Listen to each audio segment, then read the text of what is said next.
Bonjour à tous. Un salarié doit-il être informé de son droit de se taire lors d'un entretien préalable à une sanction ou à une procédure de licenciement? Non, répond le Conseil constitutionnel dans une décision du 19 septembre 2025. Décryptage dans notre nouveau JT.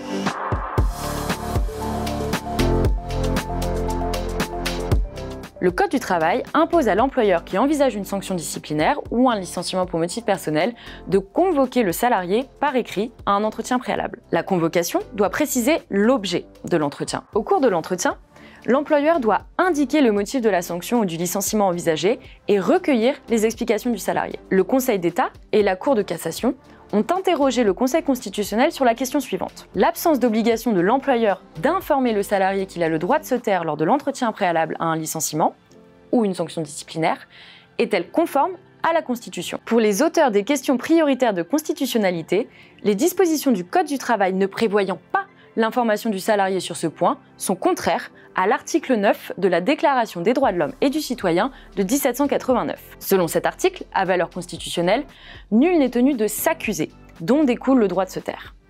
Or, les déclarations du salarié lors d'un entretien préalable sont susceptibles d'être utilisées à son encontre. Le Conseil constitutionnel indique que le droit de se taire ne s'applique qu'aux peines et sanctions ayant le caractère d'une punition. Depuis 2023, le Conseil constitutionnel a étendu l'obligation d'information du droit de se taire au domaine disciplinaire pour certaines professions réglementées, comme les notaires, les magistrats et les fonctionnaires. Ces professions relèvent d'une procédure disciplinaire exercée par une autorité investie de prérogatives de puissance publique. Mais un contrat de travail de droit privé ne relève pas de ce régime. Un licenciement ou une sanction disciplinaire n'est pas une sanction ayant le caractère d'une punition au sens de l'article 9 de la Déclaration de 1789. Le Code du travail, qui ne prévoit pas l'obligation d'informer le salarié du droit de se taire lors de son entretien préalable, est donc jugé conforme. D'ailleurs, en 2013, la Cour de cassation avait déjà refusé de transmettre une question prioritaire de constitutionnalité qui portait sur la constitutionnalité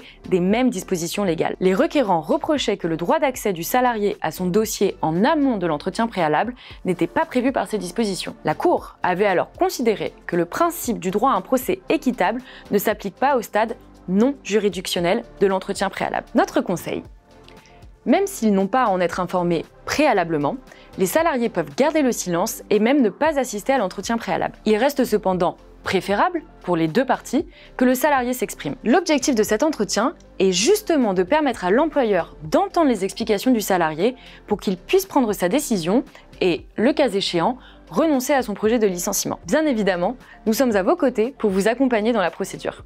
À bientôt!